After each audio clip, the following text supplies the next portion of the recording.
우리 국내 증시에 집중 분석해 보겠습니다. 북한 리스크냐, 정책적인, 그나마 희망적인, 부정적인 단어 두 개를 붙여는 놨습니다만, 시장에서는 좀 부정적인 기류가 훨씬 더 강한 상태입니다. 우리투자증권 김병현 연구원과 함께 시장 분석해 보겠습니다. 스튜디오 모셨습니다. 어서 오십시오. 네, 안녕하십니까. 하나둘 꼽을 만한 리스크가 손가락 하나로 부족할 정도로 시장이 산재해 있습니다. 네. 현재 상황 어떻게 보세요? 뭐 악재가 계속 이제 더 이상 뭐 나올 게 더 있겠느냐라는 네. 식으로 상당히 이제 산재한 이런 상태입니다. 뭐 여러 가지가 있겠죠. 뭐 북한 리스크가 제일 클 것 같고, 네. 그다음에 뭐 엔저, 뭐 미국 경기 모멘텀 둔화 얘기도 좀 나오는 것 같고요. 예. 뭐 여러 가지 얘기들이 있는데, 일단 뭐 계속 뭐 말씀을 여러 가지 뉴스들을 접하고 계시겠지만, 북한발 리스크는 아무래도 이번 주, 그리고 다음 주 초까지가 좀 클라이막스가 아닌가 싶습니다. 이제 뭐 김정은의 이제 뭐 생일도 뭐 네. 15일 정도라고 하고, 뉴스에서 나오는 거 보면 한 10일 정도의 미사일 발사 가능성이 있다. 뭐 이런 뉴스들이 계속 나오는 걸 보면, 네. 일단은 지금이 이제 클라이막스고, 다음 주 초 정도 되면 좀, 이런 악재들이 좀 소멸되지 않을까 그렇게 좀 판단을 하고요. 사실은 뭐 어떻게 나올지 모르기 때문에 네. 뭐 그 이상의 뭐 예측이 그렇게 가능한 건 아니지만 그 정도가 뭐 클라이막스 찍고 좀 이런 악재들은 소멸되지 않을까 싶습니다. 사실은 미사일 같은 경우도 일단 발사를 하고 나면 그 다음에는 악재가 불거졌다가 네. 끝나는 그런 모습이기 때문에 그게 뭐 이렇게 여기서 뭐 더 나아간다라고 보기에는 좀 쉽진 않을 것 같고요. 두 번째로 엔저 같은 경우에는 거의 지금 장중 한 99.6까지 N 달러가 기록을 했기 때문에 네. 거의 이제 뭐 거의 100달러를 이제 넘어갈 거다, 100엔을 넘어갈 거다라는 이런 얘기들이 있는데, 그 정도면 대부분 이제 어느 정도는 그 단계적으로 급상승하지 않았나 이렇게 생각이 좀 듭니다. 네, 따라서 자동차주가 조금씩 상승하는 것도 그러한 요인이 아닌가 이렇게 좀 싶고요. 네. 결론적으로 이제 미국 경기 둔화도 좀 지켜봐야 되는 이런 상황이긴 하지만 시퀘스터 효과가 그렇게 크게 나타나지 않을 거다라고 저희는 보고 있는 이런 상황이기 때문에, 결론적으로 말씀드리면 지금 현재 산재진 악재, 이번 주 그리고 다음 주 초가 클라이막스다. 그렇다면은 그 이후에는 좀 괜찮아지지 않겠느냐 이렇게 생각을 하고 있습니다. 가장 큰 악재들이 뭐 소멸 내지는 뭐 바닥을 좀 치고 이제 클라이막스를 찍고 이제는 안정세를 찾을 것이다라는 거는 상당히 긍정적이에요. 근데 벌써 언제부터입니까? 우리 시장 저평가되어 있으니까 저가 매수 기회입니다. 이렇게 얘기한 거. 1920 무너지면서 금융위기 때 PBR 1배 이 수준 아래로 내려가지 않을 겁니다라는 전망도 이제 완전히 무너져 버렸어요. 지금도 지수가 1910선에서 움직임을 이어가고 있는데 저평가되어 있는 거는 맞죠? 일단 제가 한 2주 전인가 3주 전에 이제 북한발 리스크가 터지기 전에 저희가 나와서 지금 한국 증시가 상당히 저평가되어 있습니다. 그러니까 1907, 80 정도에도 한 코스피 한 8.4 정도이기 때문에 그 정도 선에서도 저평가되어 있습니다. 다만 어닝이 좀 아직은 어닝에 대한 확신이 없기 때문에 아직 뭐 이렇게 사들이지 못하는 것 같다라고 말씀을 드렸는데, 그 이후에 이제 북한발 리스크가 좀 붉어지면서 더 빠졌죠. 상당 부분 더 빠졌기 때문에 지금은 뭐 상당히 뭐 싸다라는 이런 생각들은 다들 많이 가지고 계신 것 같습니다. 그러면은 앞서서 말씀드렸듯이 이러한 이벤트 리스크들이 소멸이 되면 상당히 그만큼은 일단은 복원이 충분히 될 것으로 보고, 그래도 지금은 싼 그런 상태라면은 결국에 중요한 것은 1, 4분기 어닝이 될 것이다. 예, 라고 보고 있고, 뭐 아침에 저희 회사에서도 뉴욕 쪽이랑 이제 좀 연결을 해서 외국인들 시각도 좀 들어보고 했는데, 뭐래요?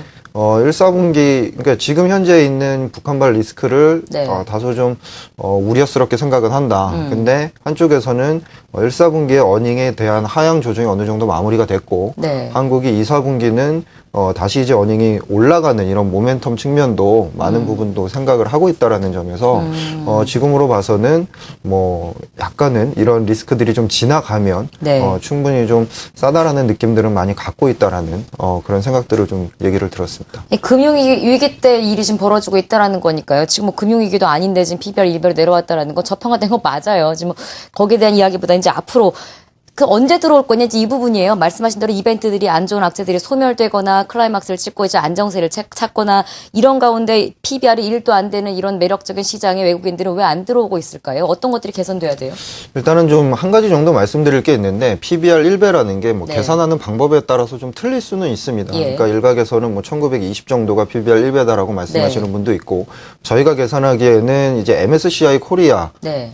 의 EPS로 계산을 하면 PBR 1배는 한 1800선 중반 정도가 됩니다. 아. 그렇기 때문에 뭐 어느 부분 뭐 FN 가이드로 계산을 한 건지 네. 뭐 YGFN으로 계산한 건지는 잘 모르겠지만 금융위기 수준의 PBR 1배는 상당히 금융위기 이후에도 계속 지켜져 왔기 때문에 그 네. 정도 수준에서는 상당히 괜찮다라는 거고 1900 이하로 만약에 떨어진다면 들어오려는 그런 사람들이 상당히 많다라는 거는 생각을 해야 될 것 같습니다. 외국인들 같은 경우에는 일단은 그동안에 계속적으로 주간 3천억씩 뱅가드 물량이 나오고 있었습니다. 예. 근데 그로스로 이제 나오는 이런 물량이기 때문에 4월 중하순 이후부터는 이제 그 이머징이 아닌 그 선진국 지수로 편입이 되면서 유입이 되는 물량들이 이제 들어오기 시작을 할 겁니다. 따라서 어느 정도 상쇄가 되면서 뱅가드 관련 이슈는 많이 이렇게 그 뱅가드 관련 이슈에 따라서 매도 물량이 나오는 건 많이 적어질 거다라는 점이고 두 번째는 앞서서 제가 말씀드린 바처럼 북한 리스크가 좀 소멸되는 이런 상황에서는 외국인들이 충분히 유입 가능성이 있고 네. 그다음에 이제 어닝에 대한 이러한 것들이 실적 시즌이 다음 주부터 이제 본격적으로 시작을 한다면 그때부터는 좀 들어올 수가 있다. 따라서 제가 아까 북한발 리스크도 다음 주 초 정도까지가 클라이막스입니다라고 네. 말씀을 드렸으니까 그 정도 이후에는 외국인의 유입이 충분히 나타날 가능성이 좀 높다라고 보고 있습니다. 네. 그러니까 처음에 시작할 때 긍정적인 요소와 부정적인 요소가 대립하고 있는 타이틀을 내보내드렸었는데요. 부정적인 이야기만 너무 들으셨죠? 이제 긍정적인 쪽으로 방향을 틀어보겠습니다. 투자자들이 기대 걸고 있는 것 중에 이제 가장 뜨거운 것이 4월 금통위도 있고요. 금리 인하 가능성과 추경 예산이 이제 돈이 풀렸을 때 이런 신정부의 정책 모멘텀이 우리 시장에 긍정적인 영향을 미치는 정도는 어느 정도 가늠하십니까? 이번 주가 가장 이제 중요한 이런 겁니다. 그러니까 금통위도 있고 이제 네. 추경 발표도 있는데 뭐 이게 국회를 또 언제 또 통과하는지도 상당히 좀 중요한 이런 부분일 것 같습니다. 차트를 하나 보시면서 이제 말씀을 드리면 과거에 이제 추경을 했을 때 코스피 상승률 상당히 좋았습니다. 특히나 이제 그 파란색 막대 그래프로 되어 있는 게 금리 인하하고 추경하고 이제 동시에 시행했을 때인데 보통 이제 팔럭시 미스라고 저희가 말씀을 드리는데 인하하고 추경하고 이제 재정 정책하고 통화 정책을 같이 쓰게 되면은 네. 코스피 상승률 상당히 좋다라고 볼 수가 있겠고 그게 아니더라도 만약에 금리가 동결되더라도 과거 한 10년 평균 추경을 했을 때 코스피는 한 평균 한 10% 정도 상승을 했다라는 점이 있기 때문에 추경을 하고 또 네. 금리 인하도 하면 상당히 좀 호재 쪽으로 얘기가 나올 가능성이 좀 높다라고 보고 있습니다. 네. 여기서 좀 중요한 점은 예. 그 이번에 그 뭐 세입이 줄어든 분만큼이 아니라 실질적으로 저희는 한 추경이 12조 플러스 알파 정도로 생각을 하고 있는데 네. 실제적으로 경기 부양에서 쓸 수 있는 이러한 돈이 한 5조 정도 됩니다. 과거와 비교를 해보면 그렇게 적지 않은 돈이고 상당히 좀 경기 부양에 많이 그 쓸 수 있는 그런 돈으로 풀릴 수가 있다라는 점에서 이번 추경도 상당히 긍정적이다라고 볼 수 있겠습니다. 돈이 얼마가 풀리느냐보다는 그중에서 경기 부양을 위한 게 얼마냐 이게 부분이 사실은 또 중요한 포인트일 텐데요.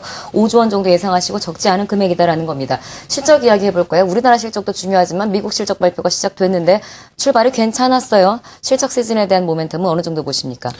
미국 출발은 괜찮았습니다. 하지만 약간 전체적으로 보면 전분기 대비 한 1.8% 정도는 약간 하락하는 것으로 예상이 돼서 미국 같은 경우는 좀 그 지수 어닝만으로 보면 좀 슬로우할 거다. 라고 이제 예상이 되고 있고요. 한국 같은 경우에는 뭐 계속 말씀을 드리지만 네. 1, 4분기 어닝 자체가 하향 조정이 어느 정도 마무리가 된 이런 상태고 2, 4분기는 한국의 수출 성수기이기 때문에 상당히 좋을 거다라는 이런 예상을 하고 있습니다. 지금 현재 컨센서스 정도만 나와도 네. 이 밸류에이션이 부각이 될 수 있는 이런 상태고 이거보다 조금 더 잘 나오면은 확실히 좀 더 지금 뭐 PER 뭐 8.4배 뭐 이 정도이기 때문에 충분히 밸류에이션 부각이 될 수 있는 이런 상황입니다.